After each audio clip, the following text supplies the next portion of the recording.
வகாப் board ஜேபிசியில் எது கனிமொழி உள்ளே வந்தாங்க? அது பார்லிமெண்ட் கமிட்டி. இது மட்டும் என்ன பார்லிமெண்ட்ரி கமிட்டி தானே? இப்போ கனிமொழி அம்மாவுக்கு ஒரு பிரச்சனையை பேசுவதற்கு தெரியும், பல்ட்டி அடிக்கிறதுக்கும் தெரியும், அமைதியாக இருக்கிறதுக்கும் தெரியும். இந்த கம்போஸ்ட் மைண்ட் வந்து நமக்கு பயன்படும் அப்படின்னு. இது வந்து ஒரு முஸ்லீம் ரெப்ரசன்டேட்டிவ் கூட மக்களால் தேர்ந்தெடுக்கப்பட்ட நிற்க வச்சா தோற்று போனால் தொடர்ந்து எப்படி பண்ணுவாங்கன்னு நான் கேட்குறேன். காங்கிரஸில் பண்ணலைன்னு சொல்கிறேன். நீங்கள் சாதி அடிப்படையில் தான் கொடுக்குறீங்கன்னு திமுகவை சுட்டி காட்டுறேன். நீங்கள் திரும்ப அதே இடத்துக்கு வர்றீங்க. நல்லா புரிஞ்சுக்கோங்க. அவங்களுடைய டிஃபென்ஸ் மினிஸ்டரே ஒத்துக்கிட்டாரு, ஆமாங்க இத்தனை வருஷமாக நாங்கள் அடியாளாக தான் இருந்தோம், அமெரிக்கா சொன்னால் போய் கொலை பண்ணிட்டு வருவோம், சைனா சொன்னால் போய் நாசப்படுத்திட்டு வருவோம், இதெல்லாம் நாங்கள் பண்ணிக்கிட்டு தாங்க இருந்தோம்னு அவரே ஒத்துக்கிட்டாருங்கிறத நீங்கள் பார்க்குறீங்க. ஒரு நாட்டுக்கு மத லேபிள் ஒட்டுறதை நிறுத்துங்க. யூகேவை பற்றி அப்படி சொல்லுவீங்களா? அமெரிக்காவை பற்றி அப்படி சொல்லுவீங்களா? பங்களாதேஷையும் பாகிஸ்தானையும் ஸ்ரீலங்காவையும் மட்டும் ஒரு மதத்தின் அடிப்படையிலையோ அல்லது ஒரு இனத்தின் அடிப்படையிலையோ கொண்டு வர்றீங்க. செந்தில் பாலாஜி தம்பி இவ்வளோ நாளாக யார்கிட்ட இருந்தாருன்னு உங்களால் சொல்ல முடியுமா? டிஎம்கே கட்டுப்பாட்டில் இருந்தாரா? செந்தில் பாலாஜி கட்டுப்பாட்டில் இருந்தாரா? இடி கட்டுப்பாட்டில் இருந்தாரா? உங்களுக்கு எதாவது தெரியுமா? யார் கட்டுப்பாட்டில் இருந்தீங்க? நல்லா புஷ்டியாக இருக்கீங்களே, உங்களை காத்தது யாருன்னு எதாவது கேட்டிங்களா? ஏன் கேட்கல? 2 பேர் சண்டை போட்டால், இப்போ நம்ம திராவிட கட்சிகள்லாம் இருக்குது இல்லையா, சண்டை போட்டால் திராவிட கட்சிகள் நியாயம் பேசுகிறதுக்கு வரும். நம்மக்கிட்ட இருக்கிற ஒரு வடையை 2ஆக பிரித்து கொடுக்குறேன்னு சொல்லிட்டு அது மொத்தமாக அமுக்கிட்டு போகும். இந்த வேலையை அமெரிக்காவும் செய்யும், மற்ற நாடுகளும் செய்யும்.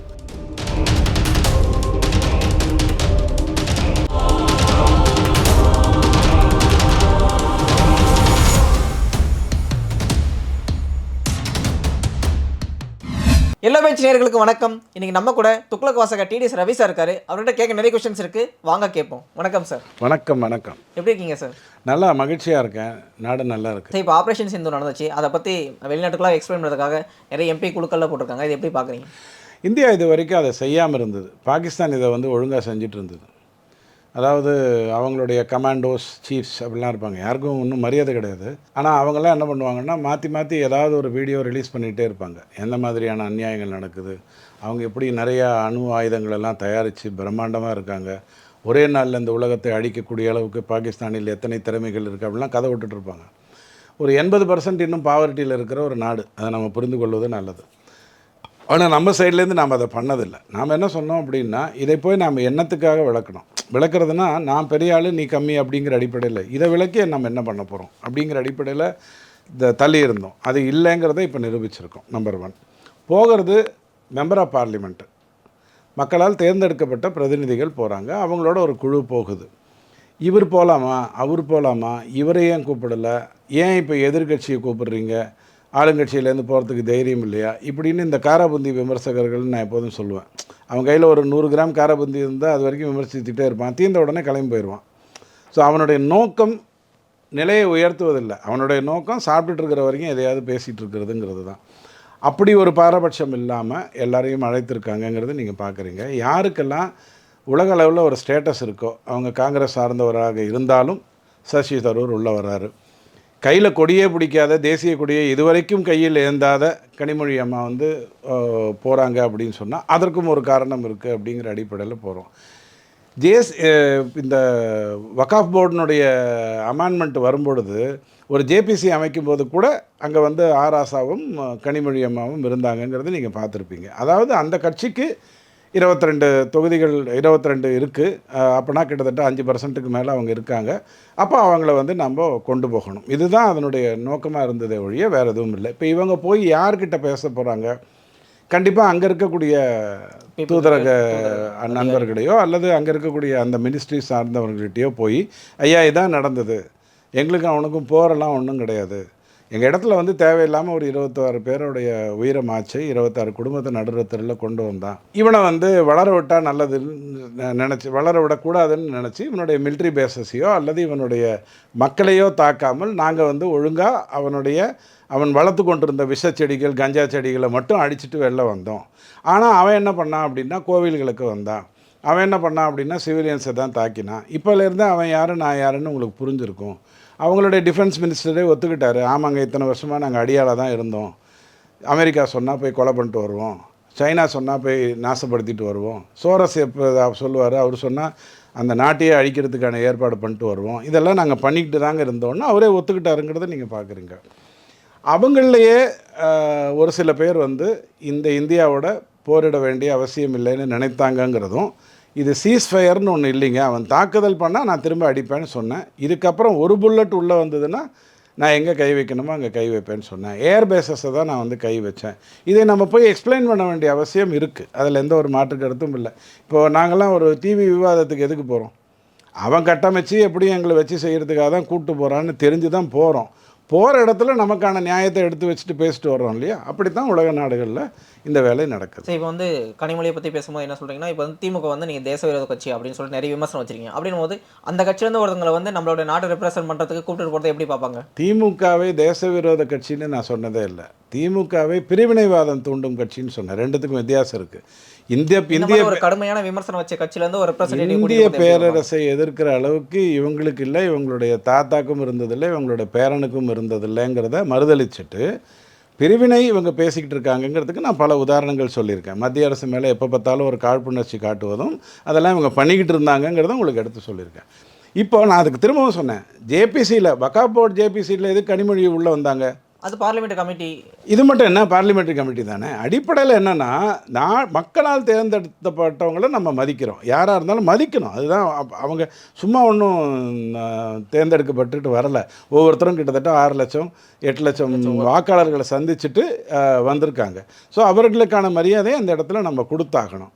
இவங்க எல்லாரும் வெளிநாட்டில் போய் பேசும் பொழுது, இப்போது கனிமொழி அம்மாவுக்கு ஒரு பிரச்சனையை பேசுவதற்கு தெரியும், ஏசுவதற்கும் தெரியும், பல்ட்டி அடிக்கிறதுக்கும் தெரியும், அமைதியாக இருக்கிறதுக்கும் தெரியும். இந்த கம்போஸ்ட் மைண்ட் வந்து நமக்கு பயன்படும் அப்படின்னு. அதாவது இவங்க எல்லாரும் இந்திய குடிமகர்கள் தானே. நான் விமர்சித்தது கனிமொழி அம்மா விஷயத்தில் தேசிய கொடியை கையில் ஏந்தாத ஒருத்தர் அப்படின்னு தான் நான் சொன்னேன். அது பிரிவினைவாதத்துக்கு தான் வருதே ஒழிய இந்தியாவுக்கு இவங்க மரியாதை கொடுக்குறாங்களா இல்லையாங்கிறத பற்றி நமக்கு என்ன அக்கறை? உலக நாடுகள் கொடுத்துருக்கு, 18 நாடுகள் உயரிய விருதை மோடிக்கு கொடுத்துருக்குங்கிறதோட நம்ம கடந்து போயிடலாம். ஸோ திமுகலேருந்து போயிருக்கு ஆராசா இருந்தார், அவர் மேலே குற்றச்சாட்டு வைத்தது தானே. இதே பாராளுமன்றம் தானே ஜேபிசியை கூட கூட்டாமல் ஆராசா எத்தனையோ முறை சொல்லி கூட என்னை பேச விடுங்க 2G வழக்கில் நான் சில உண்மைகளை சொல்லணும் போது, ஐயோ உண்மையை நீ சொல்லிடுவியா, அப்படின்னா நான் உன்னை கொண்டு வர மாட்டேன்னு சொன்னதெல்லாம் காங்கிரஸ் அரசு தானே. ஆனால் அந்த இடத்துல அவங்க மாதிரி ஏன்னா தொடர்ந்து ஒரு தொகுதியில் ஜெயிச்சுட்டு வர்றாருன்னா, அவர் எப்படி வேணாலும் ஜெயிச்சுட்டு போட்டோம், ஜெயிச்சுட்டு வராருன்னா அவருக்கான மரியாதை கொடுத்து தானே ஆகணும். சரி, இப்போ காங்கிரஸை பொறுத்து என்ன சொல்கிறாங்கன்னா, இப்போ வந்து அந்த கமிட்டிக்கு இப்போ அந்த மெம்பர்ஸ்க்கு நாங்கள் 4 பேரை வந்து சஜஸ்ட் பண்ணோம், எங்கள் சஜஷன்ஸ் எடுக்காமல் அவங்களே சஜஸ்ட் தருவரை சூஸ் பண்ணியிருக்காங்க அப்படின்னு விமர்சனம் பாருங்க. பாராளுமன்றத்தில் இருந்து இவங்களெல்லாம் அனுப்பணும்னு முடிவு பண்ணுறோம். அவங்க வந்து ஒரு 4 பேரை தேர்ந்தெடுத்திருக்காங்க. அந்த 4 பேரை இல்லாமல் நம்ம சசி தரூரை சொல்லியிருக்கோம் அப்படின்னு சொன்னால் அவருக்கு அயல் நாடுகளில் இருக்கக்கூடிய மரியாதையை நம்ம எடுத்து சொல்கிறோம். கிண்டலாக நிறைய பேர் பேசுவாங்க, அவர் பேசுகிற இங்கிலீஷ் புரியாதுன்னெலாம் சொல்லுவாங்க. இப்போ அவர் பாவம் கொஞ்சம் குறைச்சிக்கிட்டு வந்திருக்கார். இப்போ கமல் பேசினாலும் ஓரளவுக்கு புரியுது, சசி தரூர் பேசினாலும் ஓரளவுக்கு புரியுது. இது ஒன்றும் பெரிய வித்தியாசம் இல்லை, புரிய ஆரம்பிச்சிருக்கு. அப்படிங்க தான் பண்ணுறோம். நாங்கள் கொடுத்ததை நீங்கள் ஏற்க வேண்டும் அப்படின்னு சொல்கிறது வந்து செட் ஆகாது. அதான் சார், காங்கிரஸ் தரப்புல தான் என்ன சொல்கிறாங்கன்னா, இப்போ வந்து பிஜேபி அரசுக்கு அதிகமான ஒரு அந்த 4 பேர் யாருன்னு நான் கேட்டேன்னு வச்சுக்கோங்க, தமிழக ஊடகத்தில் இருக்கிற யாருக்குமே அந்த பேரை சொல்ல தெரியாது. குற்றச்சாட்டை மட்டும் எடுத்து வச்சுருவாங்க. அந்த 4 பேர் யாருன்னு கேட்டால் நான் யோகிதையை காட்டிடுவேன்ல. அதான் சார், முக்கியமான என்னன்னா, ஒரு கட்சியே என்னுடைய ரெப்ரசன்டேட்டிவ் இவங்களை எடுத்துக்கன்னு சொல்லும் போது நீங்கள் வந்து யாருன்னு சொன்னால் தானே தெரியும். உதாரணத்துக்கு இந்த பாராளுமன்றம் முதலியாக கூடும்போது ஃபஸ்ட்டு வந்து ஒரு புரோட்டோம் ஸ்பீக்கரை வைப்பாங்க. புரோட்டோம் ஸ்பீக்கராக யார் வந்திருக்கணும்? காங்கிரஸ் வந்து என்னோடய ஆளை வைங்க, இவர் தான் வந்து இத்தனை முறை ஜெயிச்சிருக்காரு அப்படின்னு ஒரு ஆளை சொன்னாங்க. பிஜேபி என்ன பண்ணிச்சு, அது ஒரு ஆளை சொல்லிச்சு. அவர் தொடர்ந்து ஜெயிச்சு கொண்டு வந்தவர். காங்கிரஸோடைய ஆள் 2 வாட்டி தோத்துட்டு 5 முறை ஜெயித்தவர். அதை சொல்லிவிட்டு இவர் பெட்டருங்கன்னு சொன்னோம். அதுக்கு தான் வாசலில் முதல் நாளே வந்து சட்ட புத்தகத்தை எரித்து விட்டார்கள், சட்ட புத்தகத்தில் 8 பக்கத்தையே காணோம் அப்படின்லாம் புலம்பிட்டு ஒரு போராட்டம் நடத்தினாங்க. ஸோ எதிர்கருத்துக்கள் எப்படி வேணாலும் வரும். ஆனால் சென்றது எல்லாமே ஐயா தேசிய கல்விக் கொள்கையில் வடிவமைக்கும் போது அங்கே ஆர்எஸ்எஸ்ஐ சார்ந்தவரோ பிஜேபியை சார்ந்தவரோ இருந்தாங்களா? தேசிய கல்விக் கொள்கையில் இல்லை. அங்கே இருந்தது எல்லாமே படித்தவர்கள், வெளிநாட்டுக்காரர்கள், ஒரு கிறித்துவர், ஒரு இஸ்லாத்தவர், ஒரு 2 வெளிநாட்டுக்காரர்கள், அப்படி தான் இருந்தது. எந்த ஒரு சிஸ்டத்தை நீங்கள் கொண்டு வரும் பொழுதும் அதற்கு ஒரு தாற்பயம் இருக்கும். அந்த தாற்பயத்தின் அடிப்படையில் தான் நீங்கள் வந்து முன்வைப்பீங்களே தவிர இது வந்து இடஒதுக்கீடு கிடையாது.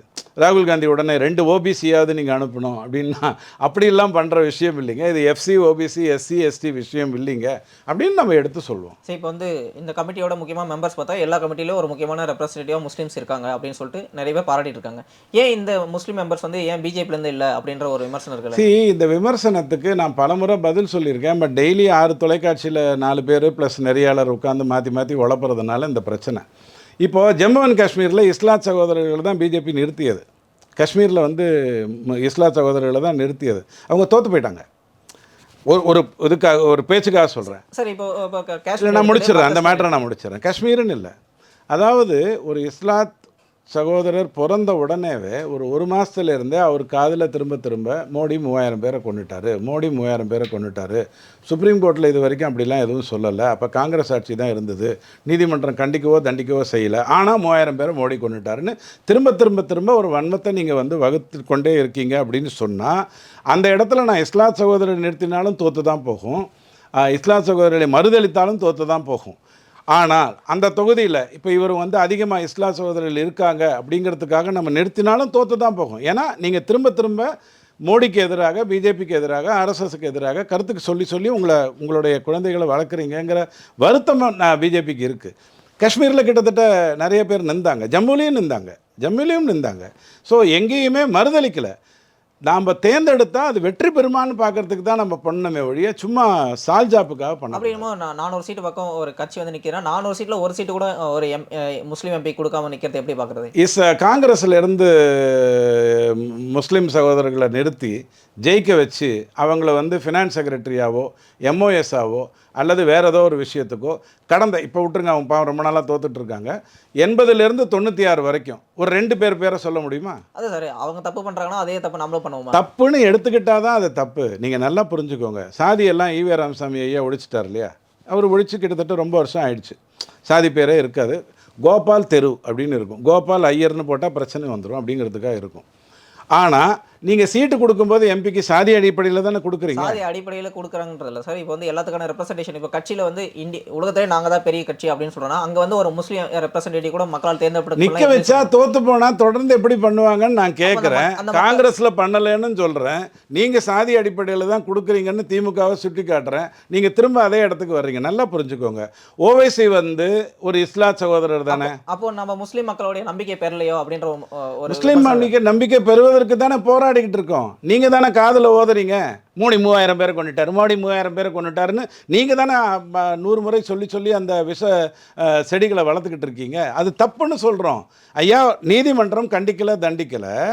நீதிமன்றம் காங்கிரஸ் கையில் தான் இருந்தது. பொதுவாக நீதிமன்றம் காங்கிரஸில் இருந்ததுன்னு சொல்கிறது நியாயம் இல்லை. பட் நீங்கள் சொல்கிறதுனால நான் சொல்கிறேன், ஆட்சி காங்கிரஸில் தான் இருந்தது, தண்டிக்கப்படலைன்னு சொல்கிறோம். திரும்ப திரும்ப விஷ செடியை நீங்கள் வளர்க்குறீங்க, என்ன பண்ண முடியும்? சரி, இப்போ வந்து வெளிநாட்டுக்கு நம்ம போய் எக்ஸ்பிளைன் பண்ண வேண்டிய தேவை ஏன் இருக்குது? அதாவது பாகிஸ்தான் நாடை ஒரு முஸ்லீம் நாடுன்னு நீங்கள் பார்க்குறதே முதல்ல தப்பு. பங்களாதேஷ் நாடை ஒரு முஸ்லீம் நாடுன்னு பார்க்குறது தப்பு. ஸ்ரீலங்கா நாட்டை ஒரு தமிழீழம் அல்லது சிங்கள நாடுன்னு நாடுங்கிறது நாடு தான். அதில் இருக்கக்கூடிய மக்கள் பெருவாரியாக ஒரு மதத்தை சார்ந்தவர்களாக இருக்கலாம். இப்போ இந்தியாவை வந்து நீங்கள் இந்து நாடுன்னு சொல்லிடுவீங்களா? சொல்ல மாட்டீங்க. ஏன்னா இங்கே வந்து 7% இருந்தவங்க இப்போ 15% இஸ்லாத்தவர்கள் வந்திருக்காங்க. இங்கேயே 25 கோடி பேருக்கு மேலே இஸ்லாத் சகோதரர்கள் இருக்காங்க, நல்லா வாழ்ந்துட்டுருக்காங்க. பாகிஸ்தானில் இருக்கிறவங்கள விட நல்லா வாழ்ந்துட்டுருக்காங்க. முதல்ல இந்த மேட்டரை நிறுத்துங்க. ஒரு நாட்டுக்கு மத லேபிள் ஒட்டுறதை நிறுத்துங்க. யூகேவை பற்றி அப்படி சொல்லுவீங்களா? அமெரிக்காவை பற்றி அப்படி சொல்லுவீங்களா? கனடாவை பற்றி அப்படி சொல்லுவீங்களா? ஃப்ரான்ஸை பற்றி அப்படி சொல்லுவீங்களா? ஏன் பங்களாதேஷையும் பாகிஸ்தானையும் ஸ்ரீலங்காவையும் மட்டும் ஒரு மதத்தின் அடிப்படையிலையோ அல்லது ஒரு இனத்தின் அடிப்படையிலையோ கொண்டு வர்றீங்க? பாகிஸ்தான் சொல்லும் போதே சொன்னாங்க இஸ்லாமிக் ரிப்பப்ளிக் ஆஃப் பாகிஸ்தான். அவன் சொல்லிட்டு போட்டோம் சார், அவன் சொல்லிட்டு போட்டோம். சொல்லிட்டு நல்லா வந்திருந்தான்னா நாம் அவனை பின்பற்றிட்டு இருப்போம். சொல்லிட்டு நல்லா வரல, அவன் நம்மளை பின்பற்ற சொல்கிறோம். ஏன்னா இங்கே இஸ்லாத் சகோதரர்கள் மக்கள் தொகையில் அதிகமாக இருக்காங்க, நல்லா வாழ்ந்துட்டு இருக்காங்க. நான் என்ன ராகுல் காந்தியானே போய் ஊரெல்லாம் போய் மத துவேஷங்களை வளர்த்துட்டு விஷச்செடிகளை வளர்த்துட்டு வர்றதுக்கு இல்லை. ஸோ என்றைக்குமே ஒரு நாட்டை நாடாக பாருங்கள். இந்திய திருநாட்டில் பாகிஸ்தான் வந்தால் தப்பு, பங்களாதேஷிகள் வந்தால் தப்பு, ஸ்ரீலங்காலேருந்து வந்தால் தப்பு, அவ்வளோதான் மேட்ரு, வேறு எதுவுமே கிடையாது. சைனா கிட்ட போய் இந்த நியாயத்தை உங்களால் சொல்ல முடியுமா? முடிஞ்சால் சொல்லி பாருங்கள். நீ ஏன் ஒரு முஸ்லீமை கூட வந்து பெரிய லெவலில் கொண்டு வரல, நாங்களாம் குண்டு போட மாட்டோமா அப்படின்னு சொல்லி பாருங்கள். எந்திரிச்சு போட முதலாண்டின்றோம். ஏன்னா அந்த நாடு அப்படித்தான் வளர்ந்துருக்கு. நாம் ஜனநாயக ரீதியாக வளர்ந்துக்கிட்டு வரோம், நியாயத்துக்கு கட்டுப்பட்டு செய்கிறோம். சரி, இப்போ வந்து நிறைய நாட்டுக்கு வந்து நம்மளுடைய ரெப்ரசன்டேட்டிவ் அனுப்புகிறோம் அப்படின்னும் போது அந்த ரெப்ரசன்டேட்டிவ் இருக்கிற நாட்டுக்கு நம்ம எக்ஸ்பிளைன் பண்ணுறது தேவை ஏன் வந்து இருக்குன்னா, இதுக்கு முன்னாடி வந்து காங்கிரஸ் இருக்கும்போது இவங்க தான் தப்பு பண்ணாங்க அப்படின்னு முடிவு பண்ணி அவங்க வந்து ஒரு இவங்க அஜ்மல் கசப் தான் அப்படின்னு சொல்லிட்டு தண்டனை வாங்கி கொடுத்தாங்க. ஆனால் இப்போ இருக்கிற கவர்மெண்ட் வந்து இன்னும் ஆப்ரேஷன் சிந்தூருக்கு அடுத்து எந்த ஸ்டெப்பும் எடுக்கல அப்படின்ற ஒரு விமர்சனம் இருக்குல்ல. கசாப் பொறுத்த வரைக்கும் தண்டனை வாங்கி கொடுத்தது காங்கிரஸோ இந்திய தேசமோ மோடியோ அல்லது ராகுல் காந்தியோ ராஜீவ் காந்தியோ இல்லை. அவன் கையோட மாட்டினான். பிடித்தது யாருன்னு கேட்டால் ஒரு தெளிவான ஒரு இந்தியன் வந்து தன்னுடைய தற்காப்பை மீறி தன்னிடம் இருக்கக்கூடிய அந்த உடை தன்னை காப்பாற்றாதுன்னு தெரிஞ்சும் அவன் பிடிச்சி கொடுத்ததுனால தான் அவங்களுக்கு அவனை பற்றி தெரிஞ்சது. இல்லைனா யார் வந்திருக்காங்க ஏது வந்திருக்காங்கன்னு ஒன்றுமே தெரிஞ்சிருக்காது. ஆப்ரேஷன் சிந்தூருக்கு அப்புறம் நம்மளுடைய வேலை வந்து பிஓகேவை கைப்பற்றுவது தான் நம்மளுடைய நோக்கமாக இருக்குது. நீரை பொறுத்த வரைக்கும் முடிவெடுத்து அந்த 23 பேரில் யார் யார் சுட்டாங்களோ அவங்கள இதுவரை நம்ம வந்து கண்டுபிடிக்கவில்லை. பாருங்கள், அந்த 8 பேர் யாரிடம் இருக்காங்கங்கிறதுக்கு உங்ககிட்ட க்ளூ கிடையாது. என்கிட்ட இருக்கலாம், நான் சொல்லாமல் இருக்கலாம். செந்தில் பாலாஜி தம்பி இவ்வளோ நாளாக யார்கிட்ட இருந்தாருன்னு உங்களால் சொல்ல முடியுமா? டிஎம்கே கட்டுப்பாட்டில் இருந்தாரா? செந்தில் பாலாஜி கட்டுப்பாட்டில் இருந்தாரா? இடி கட்டுப்பாட்டில் இருந்தாரா? உங்களுக்கு எதாவது தெரியுமா? அவர்கிட்ட போய் கேட்டிங்களா? ஐயா ஏதாவது இந்த பத்திரிகையெல்லாம் இருக்குல்ல, யார் கட்டுப்பாட்டில் இருந்தீங்க, நல்லா புஷ்டியாக இருக்கீங்களே, உங்களை காத்தது யாருன்னு ஏதாவது கேட்டிங்களா? ஏன் கேட்கல? இவங்க 8 பேர் நம்ம கண்ட்ரோலில் தான் இருக்காங்கன்னு நீங்கள் ஏன் நினைக்க மாட்டேங்கிறீங்க? அல்லது பாகிஸ்தான் கண்ட்ரோலில் அவங்க இருந்தாங்கன்னா அவங்கள ரிலீஸ் பண்ணி நடு ரோட்டில் தொங்க விட்டு கேப்டன் பிரபாகரன் படத்தில் கவுத்து வச்சுட்டு காலை பிரித்து சாவடிப்பான் பாருங்கள். அப்படி சாவடிக்கிற வேலையை நீ செய்கிற வரைக்கும் உன்னை நான் பார்த்துப்பேன், தண்ணி வராதுன்னு நான் சொல்லலைன்னு நீங்கள் ஏன் நினைக்கிறீங்க? அதான் சார், இப்போ அமெரிக்கா எடுத்துக்கிட்டால் அவங்க என்ன சொல்கிறாங்கன்னா 2 பேரும் சண்டை போடாதீங்க அப்படின்னு சொல்லிட்டு நம்மளே சேர்த்து தானே தப்பாக சொல்கிறாங்க. 2 பேர் சண்டை போட்டால் இப்போ நம்ம திராவிட கட்சிகள்லாம் இருக்குது இல்லையா, சண்டை போட்டால் திராவிட கட்சிகள் நியாயம் பேசுகிறதுக்கு வரும். நம்மக்கிட்ட இருக்கிற ஒரு வடையை 2ஆக பிரித்து கொடுக்குறேன்னு சொல்லிட்டு அது மொத்தமாக அமுக்கிட்டு போகும். இந்த வேலையை அமெரிக்காவும் செய்யும், மற்ற நாடுகளும் செய்யும். நாம் பார்க்க வேண்டியது என்னென்னா, அமெரிக்காவுக்கு 1000 கட்டுப்பாடு இருக்குது. எனக்கு அமெரிக்கா நண்பனா பகைவனாங்கிறத பற்றிலாம் கவலை கிடையாது. உபத்திரம் கொடுக்காமல் இருக்கானா அவ்வளோதான் எனக்கு வேணும். என்னுடைய ஏற்றுமதி தான் அங்கே அதிகமாக இருக்குது. அவன்கிட்டேருந்து இறக்குமதி என்கிட்ட இல்லை. எனக்கும் அவனுக்கு இருக்கக்கூடிய ஒரே பஞ்சாயத்து அவன் டாலர் விலை வந்து இன்னும் 83 ரூபாய்க்கு இருக்கிறது தான். வேறு எதுவும் எனக்கு அவனுக்கு சம்பந்தம் இல்லை. சீனாவோட சீனாக்கும் எனக்கும் எந்த சம்பந்தமும் இல்லை. ருஷ்யாவோட வேணால் நீங்கள் வந்து என்ன சொல்கிறீங்க, அமெரிக்காவுக்கு நம்ம தான் அதிகமாக எக்ஸ்போர்ட் பண்ணுறோன்னு சொல்கிறீங்க. அதே அப்படி பார்த்தா சைனா தான் நமக்கு அதிகமாக எக்ஸ்போர்ட் பண்ணுறாங்கல்ல. உண்மை தானே, அது காலங்காலமாக இருந்துகிட்டு இருக்கிற ஒன்று தானே. அதாவது காங்கிரஸ் செய்த நிறைய விஷயங்களை திருத்தறதுக்கான முயற்சிகளை செய்கிறோம். திருத்த முடியலன்னா திருத்தறதுக்கான முயற்சிகளை செய்ய தொடங்க போகிறோம். அப்படிங்கிறதோட அதை விட்டுருங்க. ருஷ்யா வேணால் நமக்கு வந்து ஏதோ ஒரு விதத்தில் நட்பு நாடுன்னு நம்ம எப்போதுமே சொல்லுவோம். ரஷ்யா கிட்டே இருந்து நம்ம அணு ஆயுதங்களை எந்த அளவுக்கு வாங்குறோமோ அதோட பர்சன்டேஜ் குறைஞ்சிட்டு அமெரிக்கா கிட்ட தான் அதிகமாக வாங்குறோம். இங்கே பாருங்கள், அணு ஆயுதம் பொறுத்த வரைக்கும் யாரிடம் வாங்குறோங்கிறது முக்கியம் இல்லை. பெட்ரோல் வந்து யாரிடம் வாங்குறோங்கிறது முக்கியம் இல்லை. ஒரு வார் நடந்துகிட்டு இருக்கும்போது ருஷ்யாவை வந்து நீங்கள் சாங்ஷன் போட்டிங்க அப்படின்னு சொன்னால் நான் போய் அவங்கக்கிட்ட பேசிவிட்டு விலை குறைச்சி வாங்கிட்டு வருவேன். உதாரணத்துக்கு சொல்கிறேன், மாம்பழம் நிறைய விற்றுக்கிட்டு இருக்குது, ரோட்டை விற்குதா கடையில் விற்குதான்னு பார்க்காம 1 கிலோ 60 ரூபான்னு உடனே நீங்கள் டகான்னு வாங்குவீங்க. 1 கிலோ 100 ரூபான்னு உடனே அந்த இடத்துல வாங்காமல் போய், இது வர்த்தகம். நீங்கள் யாராக இருந்தாலும் எதை வைத்து செய்வாங்க அப்படின்னு கேட்டால் லாபம் வருமாங்கிறத பார்த்து தான் செய்வாங்க. நான் ஏற்றுமதி பண்ணுறேங்கிறது என்னுடைய நிர்பந்தம் இல்லை. அமெரிக்காவுக்கு ஏற்றுமதி பண்ணிட்டு தான் நான் வாழணுங்கிற நிர்பந்தம் எனக்கு இல்லை. என்கிட்ட 140 கோடி பேர் இருக்காங்க. இங்கேயே என்னால் கொடுக்க முடியும். அங்கே விலை கிடைக்குது, அங்கே அவசியம் இருக்குது. அதனால் நம்ம அதை அந்த வேலையை வச்சு தான் நீங்கள் இருக்கிற மக்கள் வாழ்கிறாங்க. அப்படின்னும் நீங்கள் அந்த எக்ஸ்போர்ட்டுக்கு டேமேஜ் பண்ண கோயம்பேடில் காய்கறி விற்றதுனால தான் நானும் நீங்களும் சாப்பிட்றோம்னு நீங்கள் சொன்னால் நான் ஒத்துக்கிறேன்.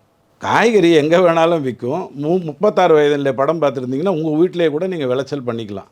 எந்த நாட்டையும் நம்பி இன்னொரு நாடு இல்லை, நல்லா புரிஞ்சுக்கோங்க. ஸோ அதனால் நீங்கள் வந்து அமெரிக்காவுடைய பணத்தை நம்பி தான் நம்ம வாழ்கிறோம். வர்த்தகத்தில் கொடுக்குறவன் ஒருத்தன், வாங்குறவன் ஒருத்தன், 2 தான். வேறு எதுவுமே கிடையாது, வேறு எந்த மரியாதையும் கிடையாது. நல்லா புரிஞ்சுக்கோங்க. சார், நம்மளுடைய எக்ஸ்டர்னல் மினிஸ்டர் வந்து ஒரு ப்ரெஸ் மீட்டில் சொல்லியிருக்காரு, நாங்கள் வந்து ஆப்ரேஷன் சிந்தூருக்கு முன்னாடியே இன்டிமேஷன் வந்து பாகிஸ்தானுக்கு கொடுத்தோம், அவங்க ஒத்துக்கல, அவங்களுக்கு வந்து அந்த ஸ்டெப்பை ஒழுங்கு எடுக்கல, அதனால தான் நாங்கள் மறுபடியும் அட்டாக் பண்ணோம் அப்படின்னு சொல்லியிருக்காரு. நம்ம எப்படி ஆப்ரேஷன் சிந்தூரை பார்த்தோன்னா டீட்டெயில்ஸாக ஃபஸ்ட்டு பாகிஸ்தானுக்கு கொடுத்தோம். எப்போ கொடுத்தோம்னு சொன்னாரா? முன்னாடியே கொடுத்துட்டோம். முன்னாடினா என்ன 2 மாதம் முன்னாடியா? இல்லை சார், ஆப்ரேஷன் நடக்கிறதுக்கு முன்னாடி. அது நியாயமான ஒரு விஷயம் தானே. இப்போ உதாரணத்துக்கு தூத்துக்குடியில் வெள்ளம் வருது, வர வேண்டாம், வெள்ளம் வருதுன்னு வச்சுக்கோங்க. அங்கே வந்து ஒரு ரெட் அலர்ட்டு நம்ம கொடுக்கணும், ஆரஞ்சு அலர்ட்டு கொடுத்துருக்கோம், வந்து பாதிப்பு அடைஞ்சிருச்சு. நீங்கள் ரெட் அலர்ட் கொடுத்துருந்தா நான் பெருசாக போய் கழட்டி மாட்டியிருப்பேன், நீங்கள் ஆரஞ்சு அலர்ட் கொடுத்ததுனால தான் நான் கொஞ்சம் படுத்து தூங்கிட்டேன் அப்படின்னு தமிழக அரசு சொல்லிச்சு. அலர்ட் கொடுக்கறதுங்கிறது வந்து நீங்கள் எடுத்துக்கிறதுக்காக தானே ஒழிய உங்களை பயமுறுத்துறதுக்காக இல்லை. நாம் சொல்லிட்டு தான் செஞ்சோம். எப்போ செஞ்சோம்? என்ன சொன்னார் அவர்?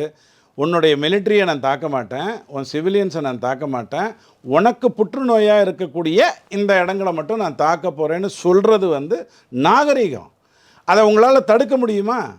இப்போ உதாரணத்துக்கு நீங்கள் ஏற்கனவே தூத்துக்குடியில் நல்லா வேலை செஞ்சுருந்தா தான் நான் ஆரஞ்சு அலர்ட்டுக்கு பதிலாக ரெட் அலர்ட் கொடுத்தா உங்களால் ஏதாவது பண்ண முடியும். நீங்கள் ஒன்றுமே பண்ணாமல் அந்த நாடு நாசமாக போகட்டும், அந்த இடம் எப்படியோ போகட்டும், மதம் மாற்றத்துக்கு உதவட்டும், அது வந்து ஒரு கைசடை இடமாகவே இருந்துட்டு போகட்டும், அங்கே போர்ட் இருக்குது, அங்கே நம்ம ஆளுங்களாம் இருக்காங்க, நல்ல லாபத்தை சம்பாதிப்போம்னு படுத்து தூங்கியிருந்தீங்கன்னா நான் ரெட்டு கொடுத்தாலும் பிரயோஜனம் இல்லை, ஆரஞ்சு கொடுத்தாலும் பிரயோஜனம் இல்லை. ஸோ ஒரு நாட்டுக்கு சொல்லியிருக்கோம்னு சொல்கிறாரு. பாகிஸ்தான் சொல்லணும், நீங்கள் எனக்கு சொல்லலைங்க, நீங்கள் சொல்லியிருந்தால் நாங்கள் அந்த இடத்துல பயங்கரமாக ஆளுங்களெல்லாம் நிறுத்தி வச்சு தூள் கிளப்பியிருப்போம்னு சொல்லணும். நீங்கள் ராகுல் காந்தி எதுக்கு அதில் உள்ள வர்றாரு? அதான் சார், இந்த இடத்துல முக்கியமான கொஸ்டின் என்னன்னா, நம்ம வந்து ஒரு அட்டாக் பண்ண போகிறோம். ஆனால் இங்கே இருந்து என்ன பேசுகிறோம், அது வந்து அவங்களுக்கே பாகிஸ்தானில் இருக்கிற எந்த டீமுக்குமே தெரியாது நம்ம அட்டாக் பண்ண போகிறது, நம்ம சீக்கிரட்டாக அட்டாக் பண்ணோம் அப்படின்னு சொல்லிட்டு இங்கே ஒரு ஃபால்ஸ் நரேட்டிவ் போயிட்டு இருக்கு பாருங்க. இந்த சீக்கிரட்டாக அட்டாக்குங்கிற வார்த்தையை யாரும் பயன்படுத்தவே இல்லை. நல்லா புரிஞ்சுக்கோ. சும்மா நாமளாக ஏதாவது இட்டுக்கட்டி எதையாவது உள்ளே போடக்கூடாது. 12 நாள் நேரம் கொடுத்தோம். ஒருத்தர் செத்தா எரிச்சா 13ஆவது நாள் அஸ்தியை கரைக்கணும். 26 பேர் செத்தா உன்னை பாகிஸ்தானை நான் அஸ்தியை கரைக்க போகிறேன். இவ்வளவு தான் எனக்கு இருந்த திட்டம். அதை உங்கள்கிட்ட நான் சொன்னேனான்னு கேட்டால் ஆமாம் சொன்னேன். மறுதளிக்கிறதா இருந்தால் பாகிஸ்தான் மறுதளிச்சுட்டு போட்டோம், அதோட முடிஞ்சு போச்சு. நான் வந்து இது பயங்கர அட்டாக்காக பண்ணேன், யாருக்கும் சொல்லாமல் பண்ணேன் அப்படின்லாம் யாரும் இங்கே பீத்திக்கல. சொன்னேன்னு ஜெயசங்கர் உங்களுக்கு சொல்கிறாரு, ஏற்றுக்கோங்க, விட்டுட்டு போங்க. அப்படி பார்க்கும்போது இங்கே வந்து நரேட்டிவ் என்ன பில்ட் பண்ணுறோம், நம்ம வந்து கராச்சி போட்டே காலி பண்ணிட்டோம், எல்லா போட்டும் நம்ம காலி பண்ணிட்டோம் அப்படின்னு நம்ம ஒரு நரேட்டிவ் பில்ட் பண்ணுறோம். அப்போ எது ரைட்டான? ஐயா, மத்தியஸ்தத்துக்கு வந்ததா நீங்கள் யாரை சொல்கிறீங்க? யூஎஸ்ஏ சொல்கிறோம். ஏன் யார் யூஎஸ் கிட்ட போனால்? யூஎஸ் கிட்ட யார் போனாங்கன்னா அதுவே மிகப்பெரிய கொஸ்டின் இல்லை. ஏன்னா இப்போ யார் போனான்னா தெரிஞ்சால் தெரியும்னு சொல்லுங்கள், இல்லைன்னா இல்லைன்னு சொல்லுங்கள். சார், பாகிஸ்தானும் இந்தியாவும் பேச அப்போ கதர்னவன் தானே போயிருக்கான். அவன் ஏன் கதர்னா?